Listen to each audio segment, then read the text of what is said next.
Chante, c'est Noël, c'est donc le moment parfait pour vous présenter une sélection de films chers à nos cœurs en cette période de fête de fin d'année.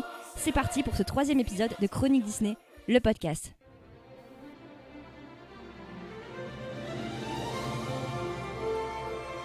I only hope that we never lose sight of one thing, that it was all started by a mouse. Chronique Disney, le podcast. Bonjour et bienvenue dans ce 3e épisode de Chronique Disney, le podcast. Aujourd'hui, pour fêter la fin de l'année 2018, nous avons concocté pour vous un épisode très spécial sur nos films de Noël Disney préférés.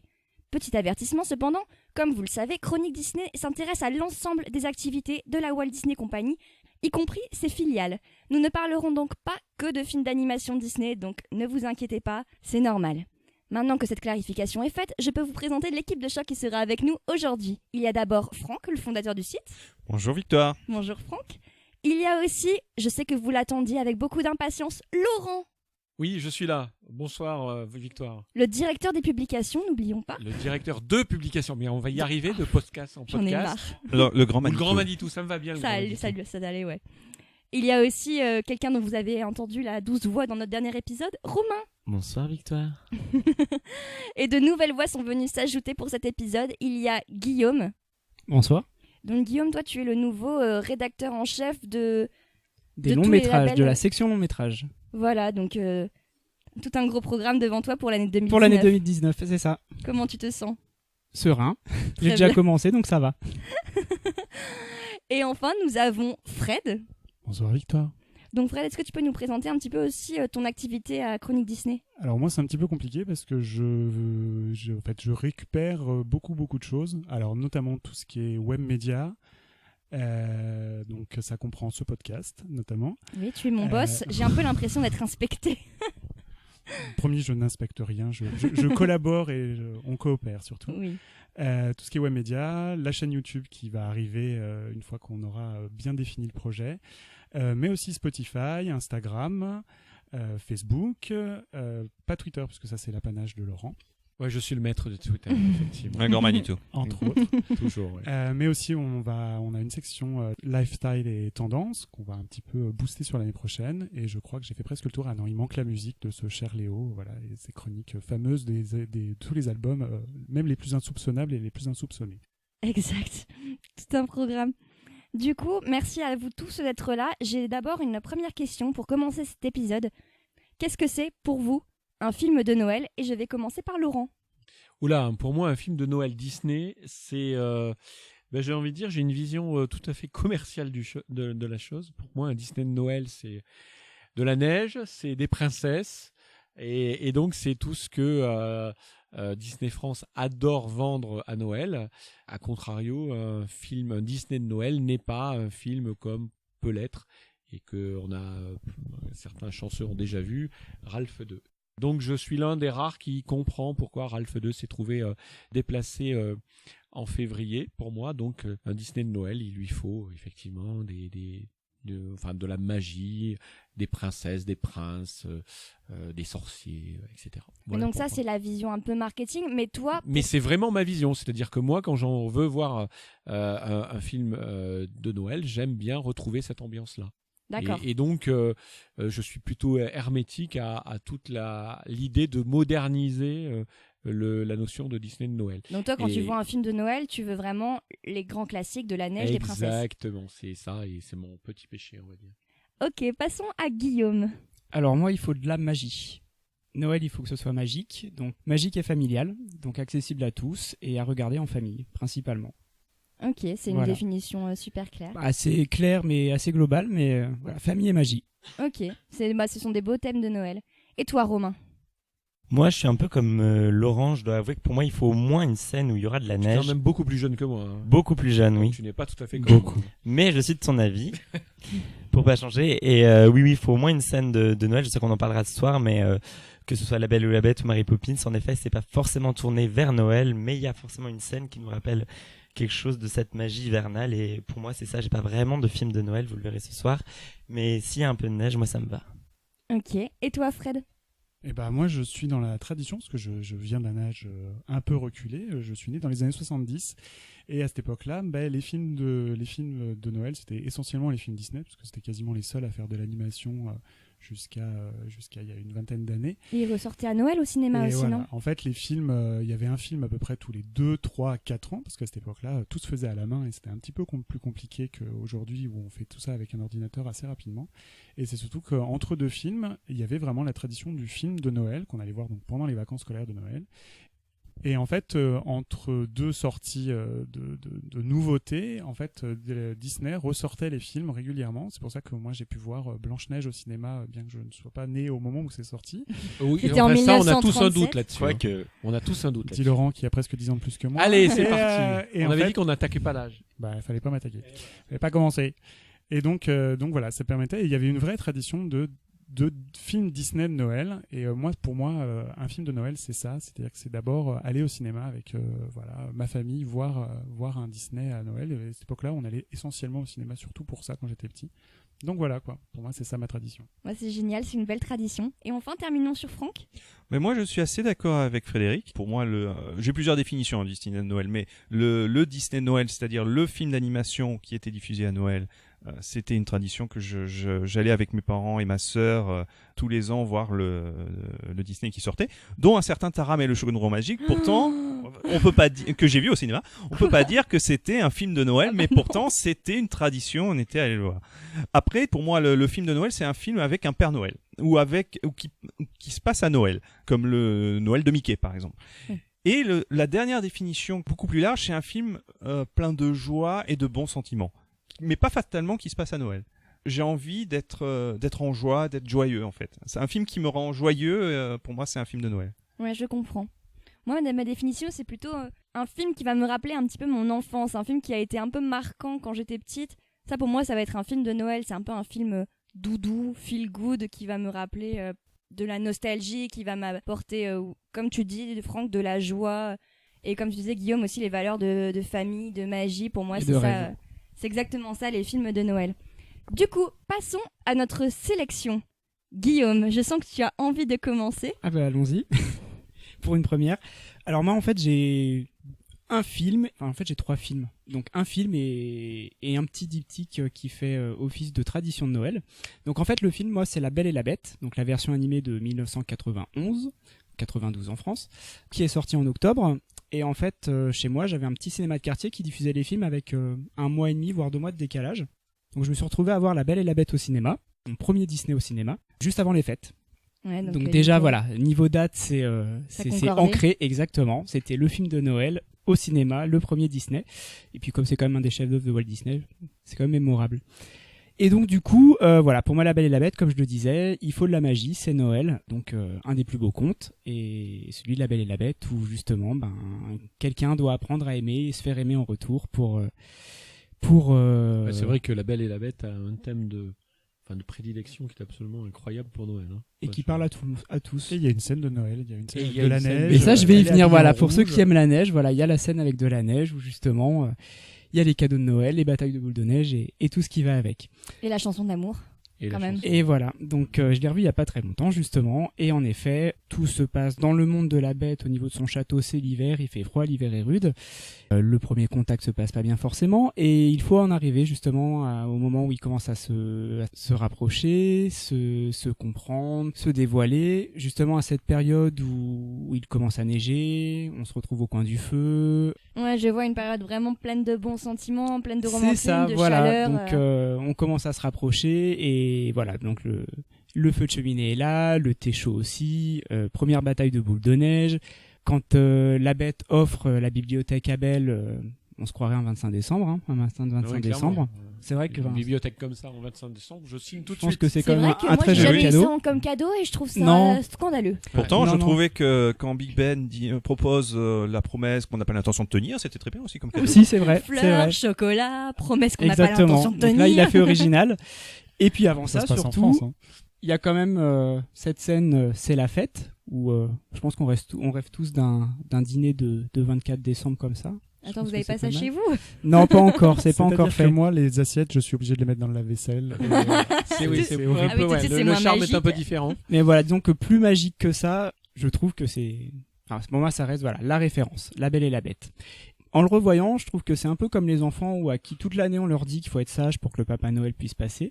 Bah là, c'est pareil, on apprend à la bête que pour être aimé de quelqu'un, enfin pour lever le sort du coup qui lui est donné, il faut qu'il apprenne à aimer, à être aimé de quelqu'un et je pense que ça revient au même en fait que d'être sage toute l'année pour que le Père Noël puisse passer. Et en fait, je me suis aperçu de ça il y a pas très longtemps en le revoyant. J'avais pas en préparant le podcast justement, j'ai eu cette vision là que j'avais jamais eu avant En et tout cas, ça a fait écho. présenté comme ça, effectivement dans le cadre de nos discussions, mais présenté comme ça, c'est sûr que La Belle et la Bête donne l'impression d'être le film Disney de Noël un peu idéal, quoi. C'est vrai, c'est une Et belle c'est, comparaison ouais, en oui, fait, c'est que tu as vraiment, faite. Voilà, merci. Je me suis aperçu de ça en le revoyant justement avec un œil peut-être un peu neuf et c'est ce que je me suis dit.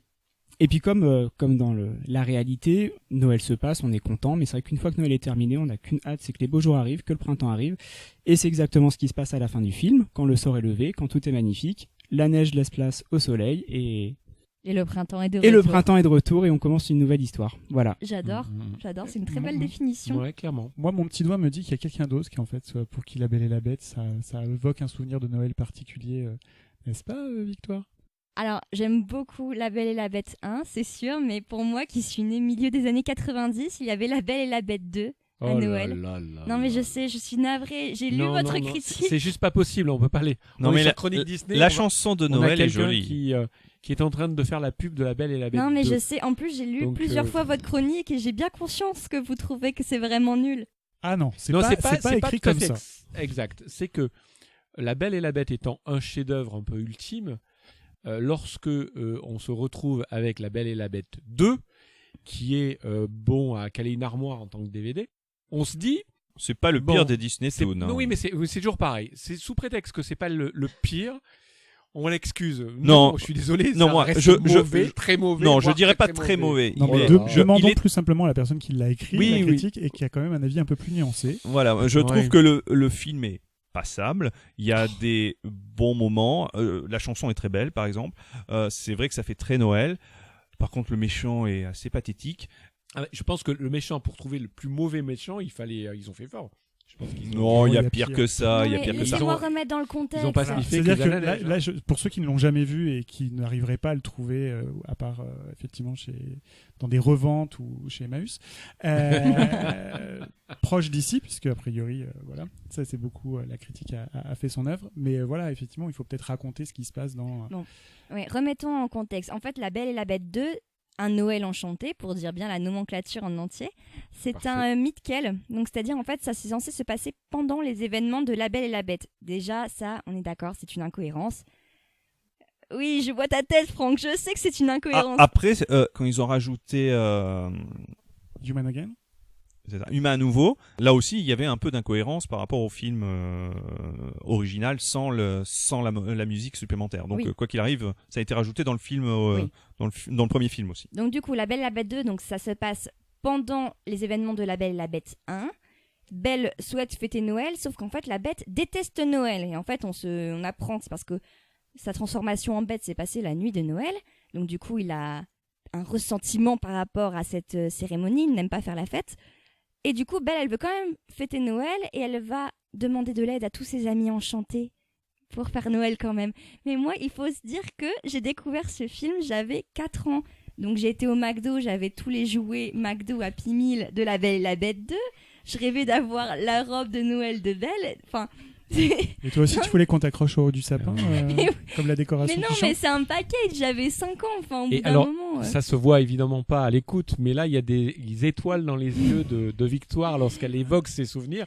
Donc rien que pour ça, je veux bien excuser la production de La Belle et la Bête Mais de 2. toute manière, c'est ça un film de Noël. C'est un film qui te parle au cœur et qui te fait revenir, comme tu disais, à ton enfance. Mais Donc, c'est ça, c'est exactement ça. Et puis c'est vrai qu'en plus, il y a une chanson au milieu du film, Tant qu'il y aura Noël, qui est très belle, qui montre justement Là, je te rejoins. La toutes chanson les est très belle. voilà, toutes les traditions de Noël, tous les bons sentiments de Noël. Bref, du coup, La Belle et la Bête 2, il faudrait que je le revoie et je suppose que si je le revoyais aujourd'hui, j'aurais bien conscience que ce n'est pas un bon Disney, ne serait-ce que pour les graphiques, mais ça me rappelle des bons souvenirs, les chansons sont jolies, il y a de la neige, il y a des décorations Noël, il y a un sapin, il y a toute une intrigue où Belle va chercher un sapin de Noël quand même dans la forêt, donc Non, mais l'enjeu est absolument, effectivement... très, très important. Hein, Surtout très, si très je me souviens important. bien, C'est À, effrayant, c'est à effrayant. partir du En temps moment d'enjeu, où ça te rappelle ton enfance. Oui, et puis finalement, est-ce qu'on peut dire que c'est si différent que par exemple les moyens métrages La Reine des Neiges comme Joyeuse Fête avec Olaf? Finalement, c'est pareil, Belle a une nouvelle robe, l'enjeu Non, est, attends. On est en train de parler d'un moyen métrage qui dure 20 minutes. Hein, Et réalisé par les studios d'origine. Voilà, D'accord. qui a absolument pas besoin de plus pour exister.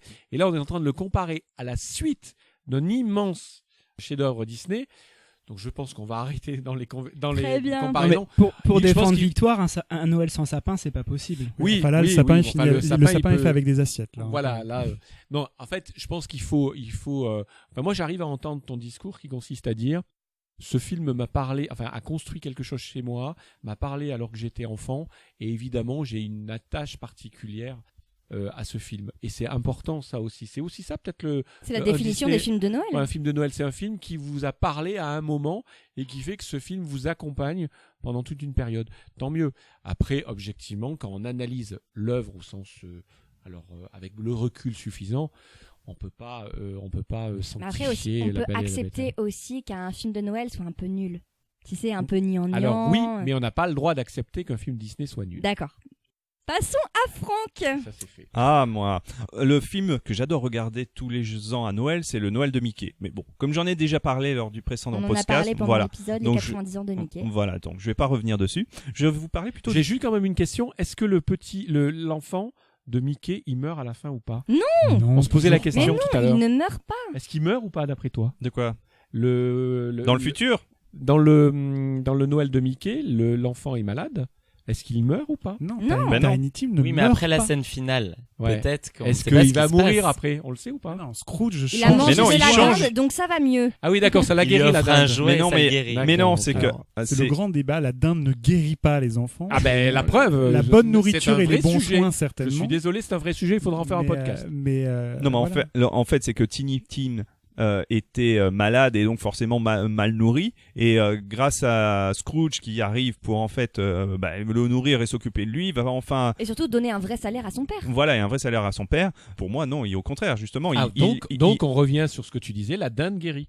Non, alors Non. pour replacer les choses dans leur contexte et dans celui tel que Dickens l'a écrit quand même, en fait Tiny Tim a la tuberculose. Tiny Tim effectivement est mourant au moment du présent parce que effectivement ses parents, voilà, comme on le voit dans le Noël de Mickey, mais dans toutes les adaptations qui existent du conte de Noël de Charles Dickens, en fait, clairement, ils se partagent un petit pot à 6, parce qu'en plus, Bob Cratchit a une famille extrêmement nombreuse, et c'est les mauvais soins, mais ça, c'est valable pour n'importe qui, voilà, la mauvaise nourriture qui fait que, effectivement, ça précipite sa chute.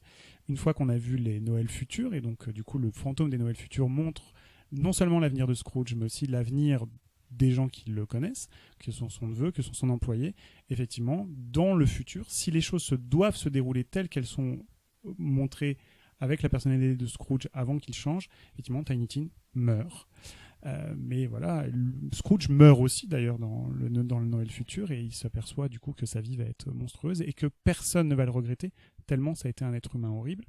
Et c'est entre autres aussi grâce à ça qu'il décide de changer et ce qu'il le fait. Tu mets l'ambiance à Noël. C'est Noël. C'est du Dickens. Non, hein, mais euh, c'est bien alors, ça. c'est- je suis Donc désolé, on c'est est du d'accord Dickens. sur le fait La, la, que la, la, la. il ne meurt pas. Bah, Dickens C'est n'a pas Noël, écrit il de ne meurt roman pas. rigolo. Hein, D'accord. Mais le Dickens de Disney, de Mickey, le Noël de Mickey, il ne meurt pas. On mais est dans d'accord. Il ne meurt aucune pas. des À la fin. Non, mais adaptations. là, dans ce podcast-là, on va dire qu'il ne meurt pas. Oui. On est en train de Mais faire un non, podcast mais sur écoutez, Noël. il meurt regarde. dans aucune des adaptations. Bon, c'est ben, le parfait. twist principal Parfait. du chant de Noël, c'est que justement Parfait, Scrooge s'attache énormément à Tiny Tim et c'est ce qui le fait changer et c'est entre autres pour ça qu'il décide de fêter Noël. Bref, regardez le Noël de Mickey et ensuite Voilà. dites-nous Et ce que vous voilà. pensez de la fin. Voilà. Donc Franck, à part ça, c'est quoi ton Noël de Disney?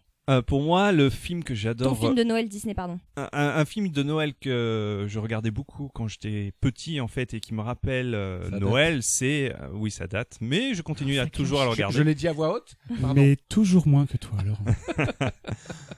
Donc, le film de Noël, mon film de Noël, c'est Mary Poppins. C'est vraiment un film magique, plein de bons sentiments, joyeux, qui ne se passe pas à Noël. Il n'y a pas une goutte de neige dans Mary Poppins. C'est vrai. Mais c'est coloré, c'est joyeux, c'est dansant, c'est familial.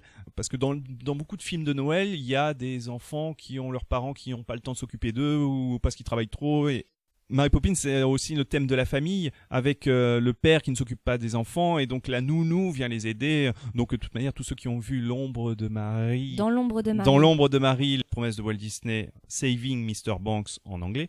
Et donc toute cette magie, moi j'aimais beaucoup à Noël, et surtout l'animation. Quand Bert et Mary Poppins tombe dans le tableau avec cette animation, la danse avec les pingouins, la danse sur quand Chim Chimney, quand il monte dans la cheminée avec les ramoneurs, toute cette magie, moi, il fallait se rendre compte que nous on fêtait Noël donc le 24 décembre au soir, et on attendait que la famille arrive, et c'était long quand on a 7-8 ans, il faut attendre et tout ça, donc on est impatient. Et on regardait, il y avait Mary Poppins qui passait soit à la télévision, ou alors je louais les vieilles VHS dans les Vidéoclub. dans les vidéoclubs à l'époque. Vidéo future, oui. Ah non, avant ça, bien avant ça, c'était dans fin des années 80, milieu des années 80, donc c'était vraiment au début des locations de VHS, pour vous dire. Vidéo future a été inventé bien après. Ah.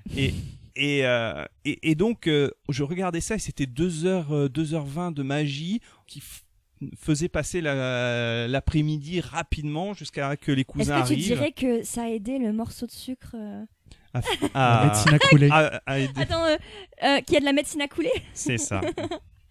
Et du coup, ce serait quoi ta chanson préférée de Mary Poppins? Chim Chimney. Ok. Et pourquoi? Pourquoi? Pour la musique, revient régulièrement dans le film. Je sais pas. Le côté un peu thématique qui revient. Oui, c'est ça. C'est en fait, la Mary Poppins a beaucoup inventé le nom. La fameuse super, je suis incapable de le dire, super califragilisticexpialidocious. Voilà, bravo. Donc oui. Alors moi qui suis dyslexique, même pas en rêve, j'essaye de prononcer ce mot. Et pourtant, ça a été utilisé par les orthophonistes pendant très longtemps pour apprendre aux enfants à prononcer les mots correctement. Ça n'a pas bien marché, pour moi en tout cas. Et d'ailleurs, Guillaume, toi aussi, Mary Poppins, pour toi, c'est un film classique de Noël. Exactement. Comme le dit Franck, en fait, c'est exactement pour les mêmes raisons. Noël, c'est aussi la famille, donc il n'y a pas que les cadeaux. Donc pour toutes ces raisons, Mary Poppins fait partie également des films de Noël à la maison. Voilà. Enfin, les cadeaux sont importants quand même. Oui, on n'oublie pas les cadeaux. Les enfants qui nous écoutent. On n'oublie pas les cadeaux, mais voilà, faire les choses en famille, c'est bien aussi. Et c'est pour ça que Mary Poppins et La Mélodie du Bonheur sont les deux films qui sont mis à la maison quand on fait le sapin. La Mélodie du Bonheur, tiens donc. Voilà, avec Julie Andrews, exactement. Mais cette année, on a quand même de la chance parce que il y a, pour tous ceux qui aiment Mary Poppins, il y a le retour de Mary Poppins au cinéma dès le 19 décembre. Et j'ai eu la chance de le voir. Et je peux vous dire, c'est un véritable chef-d'œuvre. Je tiens à dire que chez Chronique Disney, on n'a même pas vu passer l'invitation. Ouais, et que depuis surtout, tout le monde le déteste parce qu'il ne veut absolument rien nous en dire. C'est pas vrai, je vous ai tout dit. Non, ce film est une pépite qui rend honneur au premier. C'est une suite avec un hommage extraordinaire. J'ai l'impression de retrouver les films d'acteurs des années 60 de Disney, ceux qui font rêver, qui sont enchanteurs, l'animation extraordinaire, les chansons sont superbes. Il est encore plus dansant que le premier. C'est vraiment on parlait de films de Noël, c'est vraiment le film Disney de Noël parfait pour cet été. C'est c'est le syndrome Winnie. C'est le film parfait pour Noël, et surtout en ce moment, c'est le film dont on a réellement besoin, qui fait du bien et qui donne du baume au cœur. Et qui fera sûrement du bien à Disney France, vu les fours qu'ils ont enchaînés depuis quelques temps. Le petit bruit que vous entendez qui se casse, en fait, c'est pas un verre, c'est casse-noisette. Parce que ça, pour le coup, c'est un film de Noël qui est sorti au mois d'octobre, tout va bien. Mais voilà, je pense qu'effectivement, tout le monde il est sorti 28 novembre. Ah ouais, c'est encore pire. Alors, oui. Laurent, et toi, ton film de Noël préféré? Alors moi, je pense que je vais mettre tout le monde d'accord parce que bon, vos choix sont d'une banalité effarante. Moi, j'aimerais parler d'un téléfilm parce que alors je sais que toi, tu as parlé d'un Disney Toon qui est un direct to vidéo, La Belle et la Bête, donc on pourrait penser que les téléfilms n'ont pas droit au chapitre, et pourtant... si tu veux que j'en dise un autre, je peux en dire un autre. Non, ça va aller, Disney Toon, on a donné. Qu'il est mauvais. Alors, moi, j'aimerais parler d'un téléfilm qui qui est pour moi une tradition importante et qui a des grands noms. Si je vous dis à son générique Whoopi Goldberg, Whitney Houston, je crois qu'on met tout le monde d'accord. C'est un téléfilm qui est sorti Des années 80. Ouais, qui est sorti 90. 97, il est sorti. Oh, C'est je suis pas mauvaise. 80, t'as vu comme tu es. 97. Il est sorti dans la collection des Wonderful World of Disney et il s'appelle en français La légende de Cendrillon. Alors c'est assez amusant parce que c'est une comédie musicale avec Whitney Houston. Et ça raconte quoi? Alors c'est une sorte de revisite du conte de Cendrillon, assez fidèle quand même parce qu'on retrouve vraiment le prince, la pantoufle de verre, la méchante, etc., etc. C'est une Cendrillon, adaptation de Broadway, hein, je tiens à le signaler. c'est effectivement une adaptation du musical de Broadway. Oui. Ouais. C'est Brandy qui tenait le. Alors Brandy, on la connaît plus, elle a disparu en fait. Elle a disparu des écrans radars. Mais c'est Brandy qui tenait le premier rôle. À l'époque, c'était une jeune chanteuse et une jeune actrice peut-être aussi qui était en vogue et puis qui a disparu. En tout cas, moi Moi, ça ne me dit rien. je Elle a connais fait plus un du tube, tout son un tube actualité. qui est hyper connu. Ouais, mais Oui. elle a disparu des écrans radars en tout cas. Si vous avez des nouvelles d'elle, n'hésitez pas à le donner en commentaire. Hein, peut-être que Elle c'est revient- intéressant. Elle Seulement. revient dans Était-elle- Souviens-toi l'été dernier 3, mais Voilà, tiens, notre rédac chef Label Cinéma. Souviens-toi les derniers 3, d'accord? C'est non, le 2, elle le est dans le 2, 2. en fait, c'est la morte du début, quoi. Donc, elle n'a aucune réplique. la Au pauvre. milieu du film. What? C'est ça? Non, je sais pas, Non. je dis des bêtises. Donc, La légende de Cendrillon, donc un téléfilm que je vous conseille, avec donc Whitney Houston, la grande regrettée Whitney Houston. Alors, que ça soit clair, c'est pas son meilleur rôle, c'est pas un Ah grand bon rôle, c'est un téléfilm. On la voit, elle est kitsch, mais c'est peut-être pour ça qu'il faut aimer ce téléfilm. Ses apparitions sont mais kitschissimes. C'est la gentille marraine. Ouais, c'est ça. Ouais. Je veux pas dire de bêtises. Ah, mais c'est même pas la bonne Cendrillon fée. Non, Whitney Houston n'a plus l'âge d'être Cendrillon. Elle a plus l'âge d'être n'importe quoi d'ailleurs, actuellement. Non, mais même à l'époque. Mais- Même à l'époque. Mais en revanche, mais à l'époque, elle était encore ravissante et encore elle avait- Vivante. encore encore vivante. Non, il faut pas être méchant. Comme ça. Et pourquoi tu aimes bien ce téléfilm Et alors en fait, ce téléfilm, il est ahurissant parce que déjà, de suite, vous êtes emmitouflé dans cette ambiance. Déjà, tout le monde connaît le conte de Cendrillon. Et vous avez déjà ces grands noms avec Whoopi Goldberg qui arrivent. Vous avez alors le prince. Joué par qui? Alors il est joué par un acteur obscur. Enfin, à mon avis, il a fait que des téléfilms et en tout cas, il a jamais performé pour on suive sa carrière en dehors. Là aussi, si vous avez des nouvelles de lui, mais n'hésitez pas à nous les donner. Peut-être que je me trompe, peut-être qu'il a fait une grande carrière quelque part, mais en tout cas pas. Pas chez Disney. Alors, donc c'est un acteur dont on ne connaît pas, qui n'a pas brillé après ça, parce qu'en tout cas moi je l'ai pas revu après, il m'a pas marqué dans d'autres rôles. Il est d'ailleurs pas très marquant dans ce rôle-là, puisque objectivement c'est un téléfilm avec tous les poncifs du genre, toutes les facilités du genre, mais c'est un téléfilm qui fait du bien. C'est pour ça que tout à l'heure tu parlais de La Belle et la Bête 2, moi je considère qu'il faut aussi mettre de côté la recherche absolue de la qualité absolue et puis apprécier Les films doudous. des films doux, des films qui font bien. Je parlais tout à l'heure du retour de Mary Poppins, qui est un film qui va faire du bien vu la période actuelle qui est assez délicate en France. Moi je pense que La légende de Cendrillon, c'est typiquement ça. Objectivement, si vous analysez le film d'un point de vue scénario, d'un point de vue jeu des acteurs, d'un point de vue décor, etc., il est consternant. En revanche, il fonctionne sur les gens, et tant mieux. Et puis rien que pour Whitney Houston, écoutez, je pense qu'il mérite d'être vu. Et donc je le conseille. Est-ce qu'il se trouve facilement? Je suis pas sûr. Il est sorti en DVD. Oui, mais pas en France. Pas en France. J'ai juste une question pour Et- toi encore, Laurent. C'est et- quoi du coup ta chanson préférée de ce film? Alors franchement, il y en a aucune qui m'a marqué. Ah d'accord. Non, mais objectivement, je suis même pas sûr. C'est la magie de Laurent. À Ouais. chaque fois, il dit Ouais. en fait, Non, mais moi, j'adore ce film, Bah, mais déjà, j'en ai alors- rien Non mais retenu. je sais pas, Contrairement- tu alors, pousses une excusez-moi. comédie musicale. excusez-moi, Oui, c'est mais une déjà comédie contrairement à vous, je ne suis pas bilingue anglais, donc je comprends pas ce que les gens chantent. Les chansons n'ont Et- pas été traduites dans le Et en téléfilm, plus, même les en chansons- français. hein. Voilà, les chansons n'ont peut-être pas été traduites, mais en tout cas, elles sont en anglais. Mais pendant le film, elles sont intéressantes. Ouais, vous n'allez pas zapper les chansons que vous allez regarder le film. En revanche, autant que je me souvienne, elles ne m'ont pas transcendé au point que j'ai souhaité avoir la bande originale dans ma voiture. D'accord, clairement. très bien. Et justement, quitte à parler de téléfilms de Noël de The Wonderful World of Disney, je voudrais en citer un autre qui est très très bien. C'est Annie. Annie, de la alors, fameuse oui. comédie musicale qui se passe à Noël. J'ai pas la moindre idée de. La chanson Tomorrow qui est superbe, et il faut savoir que ça a été réalisé par Rob Marshall, c'est sa première réalisation. Ah, c'est celui qui a réalisé Et- Le Retour de Mary Poppins. Exactement. Il y a Cathy Bates dedans qui est Ah ben extraordinaire. là, c'est dans le vraiment rôle une de la raison de tenancière revoir l'orphelinat. Annie. Si vous ne le connaissez pas, procurez-vous le film sur toutes les plateformes que vous voulez. C'est vraiment Annie, et vous sortez de ce film avec la banane.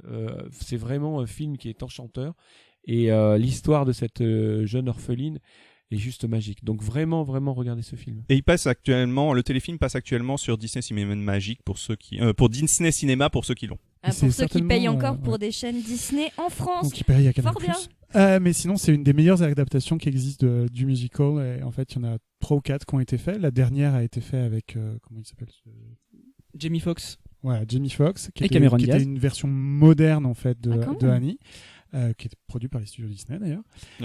La dernière, non. Ouais, non. Sony. Oui, Sony. Et par contre, vraiment cette version-là, c'est l'exacte reproduction du film d'origine, qui est un vieux film des années 40-50, je crois, qui a fait connaître Shirley Temple avec toute la carrière qu'elle a eue derrière. Voilà. Et du coup, vraiment, c'est une des meilleures adaptations qui existent. Et effectivement, c'est un film, c'est un téléfilm pour le coup, qui est vraiment d'une qualité extraordinaire. Et promis, vous aurez les chansons en tête pendant des semaines et des semaines. Génial. Bah du coup, il faudra que je regarde ça. Et sinon, Fred, quelle autre recommandation de film de Noël tu aurais à faire? Alors moi, je suis resté en fait sur, alors pas le Noël de Mickey parce qu'effectivement c'est un de mes films de Noël préférés. Moi, j'ai adoré l'adaptation qui a été faite par les Muppets parce que bah voilà, moi je suis une génération de Muppets. Il y a des enfants dont leur héros c'est Mickey, et moi ça a été Kermit la grenouille pendant très très longtemps. Parce que voilà, moi j'ai eu l'âge de les regarder à la télévision. Avec À la grande époque. voilà, où le doublage français a été reconnu meilleur que les voix C'est originales. pas Roger Carrel Si, Si, il y a Roger Roger Carrel, Carrel, Micheline Micheline Dax, Patrick Préjean aussi, je Ouais. crois. Gérard Hernandez. Gérard Hernandez Voilà, c'est extraordinaire. Alors, les Muppets, c'est quand même un concept qui est complètement déjanté, qui aujourd'hui, je ne sais pas si ça fonctionnerait tel que ça marchait à Je ne l'époque. pense pas, parce qu'ils ont essayé de refaire une série Muppets il y a Non, un mais en an fait, ou deux. il faut bien comprendre que lorsque les Muppets sont sortis en France, effectivement, c'est un producteur français qui a acheté le concept pour le diffuser en France. Et c'est Roger Carrel qui nous expliquait ça lorsqu'on a eu la chance de l'interviewer. Le producteur en question propose donc les Muppets à une chaîne de télé. À l'époque, il n'en existait que 3, et donc c'était Antenne 2 qui a acheté les droits de diffusion. Et là, sauf que les Muppets, ça a été ce qu'ils étaient, et il est allé voir donc ses amis, dont Roger Carrel, dont Micheline Dax, leur dit: écoutez, j'ai acheté un concept britannique, enfin américano-britannique. Vous allez voir, c'est des marionnettes absolument affreuses, et il faut absolument que vous en fassiez quelque chose. Donc vous avez carte blanche pour faire le doublage. Et donc, tout en respectant effectivement certains codes, mais globalement, ils ont fait ce qu'ils ont voulu, et ils ont transformé en fait, tout à l'heure tu parlais du meilleur doublage français qui puisse exister, comme ils avaient, déjà c'est des gens de grands talents, ils ont, et après j'en resterai là parce qu'on parle de Noël, mais c'est des gens de grands talents ils ont transformé les Muppets en espèce de show totalement irrévérencieux, totalement déjanté, et qui, les gens comme toi et moi, Fred, ont une vision des Muppets absolument tout sauf édulcorée.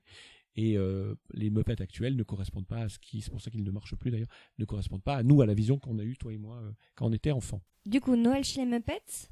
Et ben Noël chez les Muppets, en fait, c'est surtout le premier film des Muppets fait sous la bannière Disney, puisque Disney venait de racheter en fait les Muppets, enfin la partie. Alors, non, ils devaient le racheter, sauf que à la Jim mort de Henson. Jim Henson, ça s'est pas fait, et ça a été repoussé finalement en 2004, je crois, ou enfin dans les années 2000. Il est sorti quand, du coup, là, le film? Le Noël chez les Muppets, en fait, parce que les Muppets sont habitués à faire des films de Noël qui sont plus ou moins bons suivant en fait le support sur lequel ils ont été produits, parce qu'ils ont fait beaucoup de choses pour la télévision.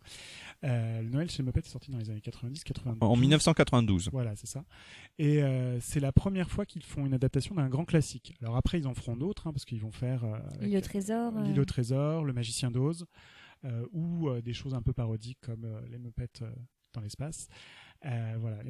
Effectivement, le Noël chez les Muppets, c'est d'une grande qualité, déjà parce que c'est Michael Caine qui joue Scrooge et il est vraiment excellent dans ce rôle-là. C'est une comédie musicale parce que ça Michael chante, Caine, c'est Alfred dans Batman. Ouais, entre autres. Je pense pas que ce soit le rôle le plus marquant de sa carrière parce que c'est quand même un très très grand acteur britannique. Oui. Mais voilà, les gens qui sont nés après les années 90 se souviennent surtout de lui là-dedans. Merci de dire que je suis inculte. Non, pas du tout. Tu es jeune, tu es jeune. Un Tu es jeune. Très grand acteur britannique, Michael Caine, qui a joué dans beaucoup de choses et des choses très variées. Il joue un Scrooge qui est excellent, pas autant que Picsou, mais il est quand même très très bon. Et c'est surtout c'est une comédie musicale et là pour le coup toutes les chansons vous restent en tête et toutes les chansons ont pour thème Noël puisque effectivement voilà ça suit le chant de Noël de Charles Dickens et c'est vraiment une des meilleures adaptations qui existent de ce conte-là. Et voilà, et Tiny Tim ne meurt pas à la fin. Voilà, il est sauvé par la dinde. Mais c'est marrant parce que moi, qui adore les Muppets, je trouve que le Noël chez les Muppets, c'est le film des Muppets que j'aime le moins, étonnamment. Non, j'aime j'aime pas non plus l'île au trésor des Muppets. Mais par exemple, je préfère les Muppets à Manhattan. Ouais, mais parce que le Noël chez les Muppets, c'est une adaptation d'un classique. Donc en fait, c'est ça. Il joue un rôle. Kermit n'est pas Kermit. Voilà, c'est ça. Il joue un rôle. Voilà. C'est pour ça que j'aime moins le film. Piggy est enfin mariée avec Kermit puisque c'est Madame Cratchit. Donc elle a réussi à lui mettre le grappin Ah. dessus et de lui faire des petits crapauds et des petits cochons, hein, donc les lois de la génétique. Mais effectivement, ils ne sont pas les Muppets, à part Animal qui est toujours Animal, mais C'est sinon, voilà, ils jouent un rôle en fait. Et Comme ils ont- Mickey dans le Mais moi, je Noël trouve des qu'il le Muppets, joue très finalement. bien ce rôle en plus. Oui, mais je peux comprendre. Enfin voilà, quand on a grandi avec les Muppets, c'est que voilà, Miss Piggy est égocentrique, disjonctée, complètement folle, voilà, et qu'effectivement chacun des Muppets a un caractère extrêmement bien défini par Jim Henson puisque c'est quasiment lui qui les a tous créés. Et ce qui se retrouve pas dans ces adaptations-là, mais dans l'île au trésor, c'est la même. Oui. Le seul personnage qui sort un petit peu du lot, c'est Gonzo qui joue le rôle de Charles Dickens avec Rizzo le rat qui est son assistant, et c'est eux qui sont les narrateurs. Où c'est la seule un petit peu.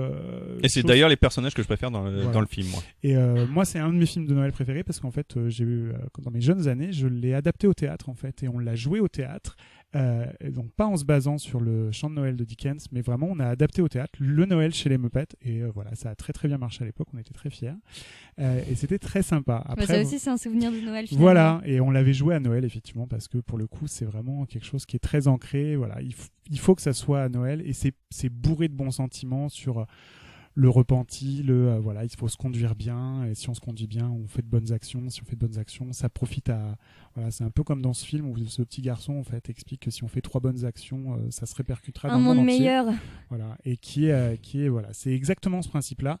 Et voilà, j'ai un autre souvenir de Noël, mais ça c'est pour les plus geeks d'entre nous, c'est le Star Wars Holiday Special, qui est Avec une, Chewbacca. voilà, Oula, C'est un là, souvenir, là, tu mais vas je suis pas vraiment- sûr qu'il soit bon. Hein. Oh. voilà, je vais fâcher Franck définitivement. Mais Oh non, je- tu vas pas me la, fâcher. la question, c'est tu l'as vu à la télé? Alors moi je l'ai pas vu à la télé parce que forcément je suis né 1 an juste avant la sortie du premier Star Wars. Donc celui-là a été diffusé je crois 2 ans après la sortie Ouais, en du film. 78. Un truc comme ça. Alors sérieusement, voyez-le, il est disponible si tout n'a pas été effacé sur YouTube. C'est extraordinaire de kitscherie. Moi, je trouve ça très drôle.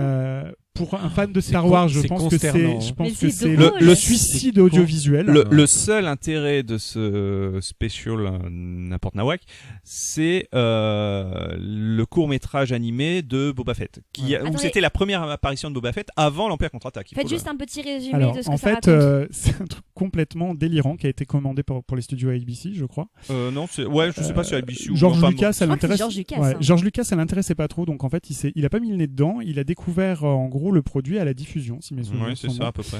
Et en fait, il faut savoir que donc Chewbacca retourne sur sa planète qui s'appelle Kashyyyk. Enfin, bon, Kashyyyk. ah non, elle s'appelle pas Kashyyyk encore à l'époque. Ah Elle ouais s'appelle Kakok ou un truc comme ça. Ils avaient pas trouvé un Ah, et nom. lui, du coup, il s'appelait plutôt Chic là-bas. Mais non bizarrement, l'apparence de la planète sera assez fidèle à ce Ouais. qu'elle sera plus tard. Hein, Donc mais- ça veut dire qu'il y a des arbres et des marais. Et du coup, il décide de rentrer dans sa famille après ses pérégrinations. Donc ça se passe après Un Nouvel Espoir et donc avant l'Empire contre-attaque pour fêter ce qui ressemble plus ou moins à Noël Thanksgiving sur la planète qui s'appelle le jour du bonheur ou le jour de la joie ou le jour de la terre ou le jour de la vie, je crois. Le jour de la vie. Ouais.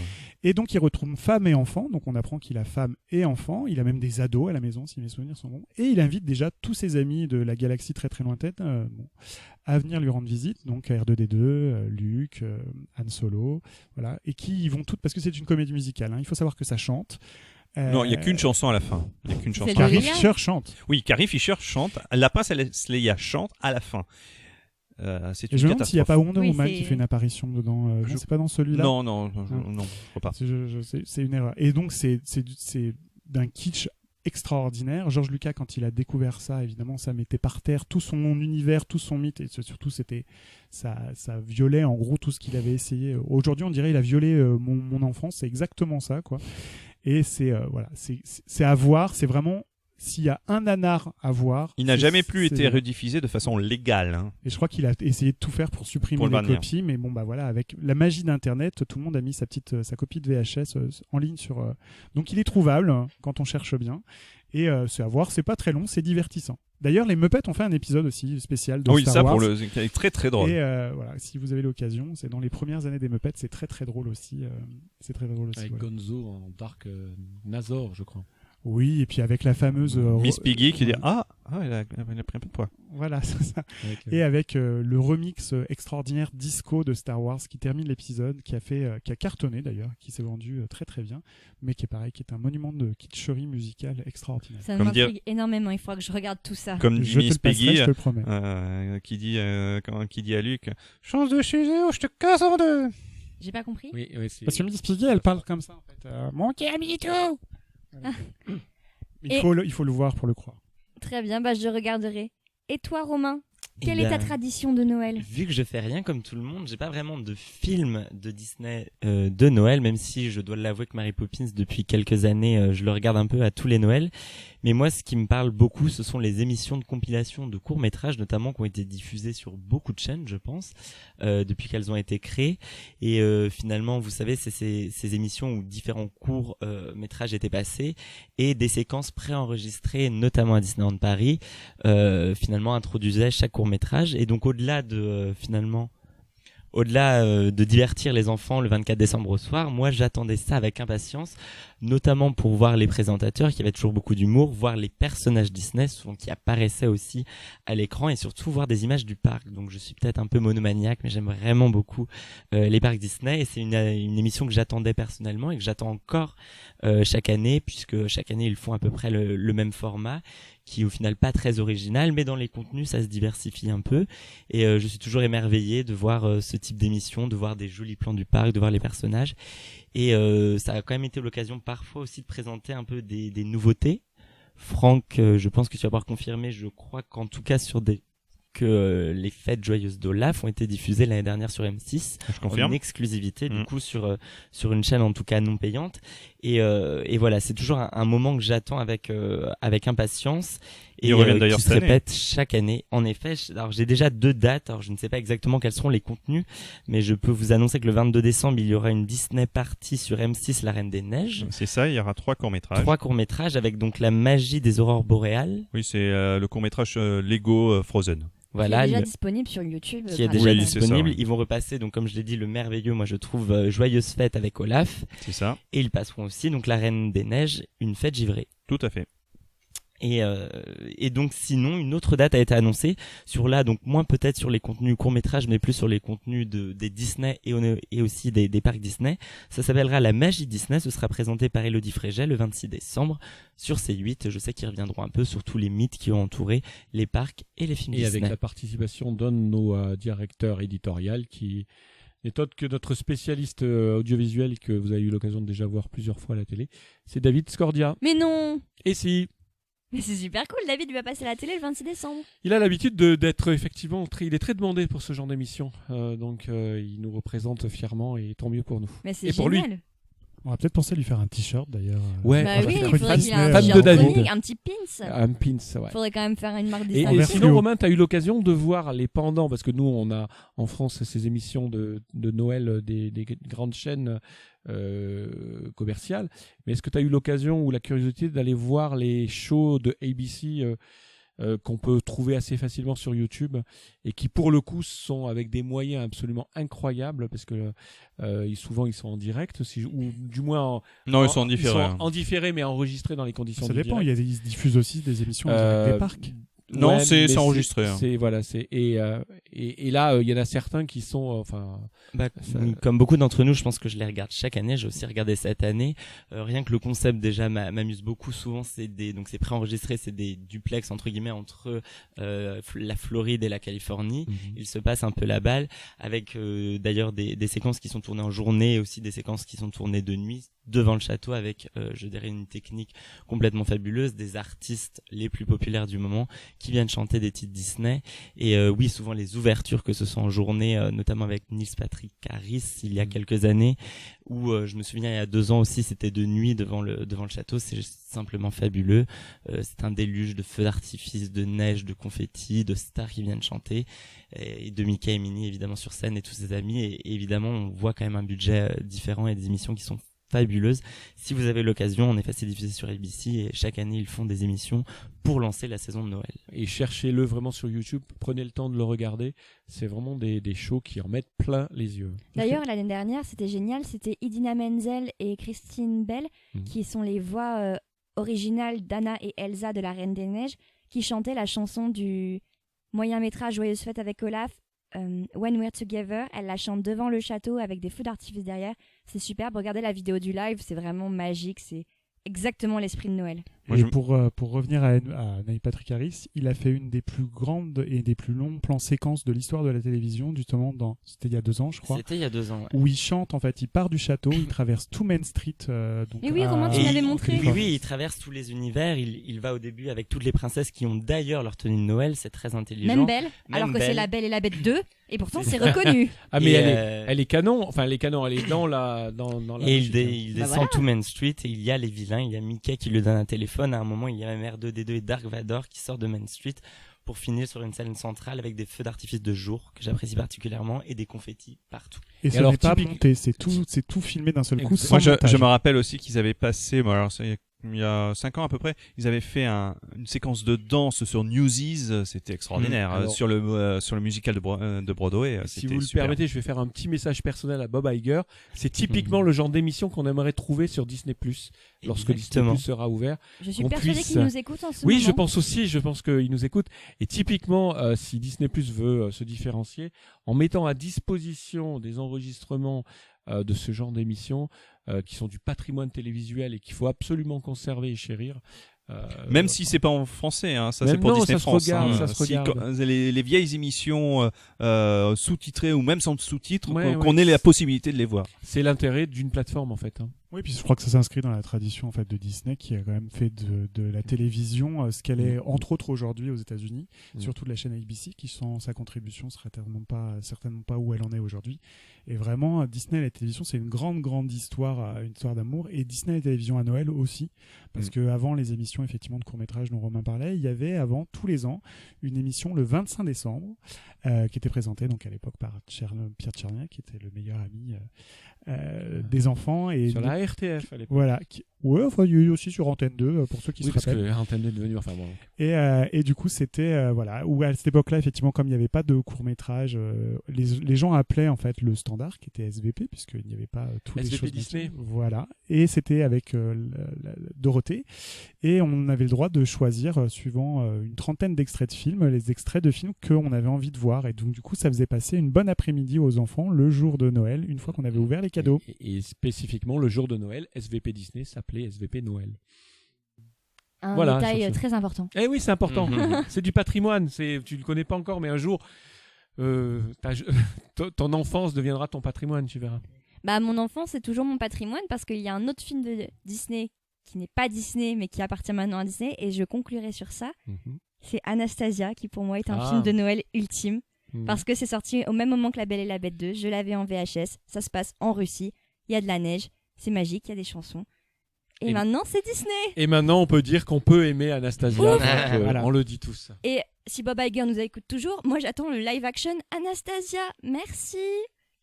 Il y a déjà la comédie musicale à Broadway qui, paraît-il, est très très bonne. Très bonne. Je voudrais juste rendre hommage aux autres membres de Chronique Disney qui ne sont pas là aujourd'hui, mais qui nous ont donné parfois leurs films de Noël, et notamment Céline, pour qui son film de Noël, c'est la bande à Picsou, le film Le Trésor de la lampe perdue. Alors là, pour le coup, il n'y a pas de neige. Il n'y a pas de neige, mais je pense que c'est un film doudou aussi pour elle de son enfance. Donc, C'est vrai qu'il est repassé qu'il repasse très souvent à la télévision. exact. Donc, Exact. surtout à Noël et l'été en fait. J'aime bien le concept que tu viens de prononcer, le film doudou. Ouais, je trouve que Mais je trouve que ça correspond effectivement. exactement à ça, quoi. Un truc dans lequel on s'enveloppe un peu. C'est-à-dire que je pense que la québécoise du groupe de Chronique Disney, qui est très attachée à la francisation des noms anglais, trouverait que c'est une très bonne traduction pour Feel Good Movie, en fait. Ouais. Bisous, Sarah. Et aussi Sky, qui elle conseillait le téléfilm Héloïse fête Noël. Ah oui, oui c'est vrai.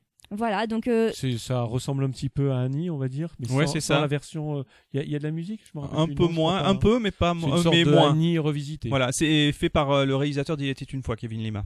ah bah quand même. Donc de toute façon, ces 2 films ont été chroniqués sur Chronique Disney. Donc si vous voulez en savoir plus, vous savez quoi faire. Allez sur chroniquedisney.fr. C'est donc la fin de ce 3e épisode. Merci à vous tous d'être venus enregistrer. Merci Victoire. Merci Victoire. Et merci à Hugo qui ne participe pas oralement à l'épisode, mais qui est là derrière à s'occuper de toute la partie technique. Sinon, vous pouvez retrouver Chronique Disney déjà sur le site chroniquedisney.fr, mais nous sommes aussi sur Facebook, Twitter, Instagram, bientôt YouTube. Fred y travaille. On y travaille. Et pour le podcast, vous pouvez l'écouter sur Ocha, sur Spotify, sur YouTube également grâce à Oui, Fred. on a une version amplifiée d'ailleurs pour ceux qui veulent regarder. Il y a souvent maintenant, on va mettre des petites images et des petites infos en plus. Ouais, un travail de titan, donc merci pour ça. Également, on est sur iTunes, Google Podcast, Podcast Addict, Pocket Cast, bref, sur toutes les applications dédiées au podcast. Vous pouvez nous retrouver partout. Si vous avez des suggestions, des questions, n'hésitez pas à nous les poser, on y répondra avec plaisir. Et on vous dit à très bientôt le mois prochain pour un nouvel épisode. Joyeux Noël à tous. Joyeux Noël. Et joyeuses fêtes de fin d'année en général.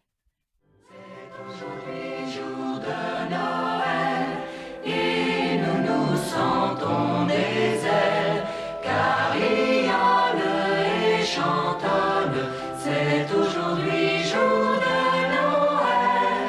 C'est la saison de faire des vœux pour que les gens soient heureux, de festoyer, de s'embrasser. C'est aujourd'hui